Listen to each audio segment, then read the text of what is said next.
Ассаламағалейкум достар, қалдарыңыз қалай? Жағдайларыңыз, ештеріңіз, бала-шағаларыңыз аман ба? Алхамдулилля, аман болсын бәрі. Достар, мен есімім Жұлдызбек, Ақтау қаласы автоэлектрик. Сіздерге пайдасы тиетіндей бір аз ғана кішкентай видео түсіретін жігітпін, танымалдар деп қояйын. Әзіл әрине. Ой, мынау очки.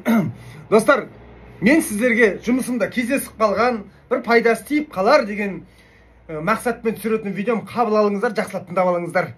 Пайдасы тиіп қалар. Бір жігіт келді, бүгін стартер шаштым. Осындай велкасы сынып қалған екен, бардым да ауыстырдым дейді. Енді барып ауыстырғаннан кейін стартер пыж деп қалды, қытыр етеді, бірсе іледі, бірсе ілмейді дейді. Дедім да ашып қарадым. Әрине біздер сразу түсінеміз. Сізге пайдасы тиіп қалар деп көрсетіп кетіп жатқан видеом. Достар, міне, бұл алғанда осындай велкасы сынып қалған, бұл бендексті тартып тұратын велка. Бер жағында БК тұрады, бер жағында бендекс тұрады, тартатын.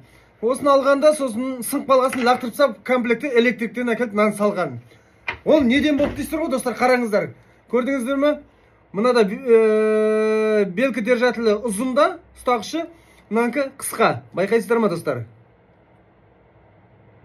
Көрдіңіздер ме?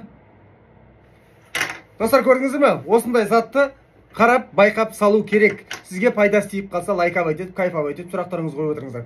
Достар, жақсы, мықты автоэлектрик мына сайтта. Сол кісілерге тіркеліңіздер. Өте мықты, өте жақсы түсіндіреді. Прямой эфирді көп жүргізеді. Мен сияқты арасында кірмейді. Сондықтан осы кісіге тіркеліп алыңыздар. Мынандай жігіт. Жақсы үйретеді.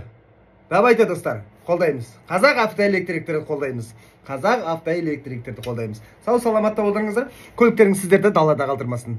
Пока.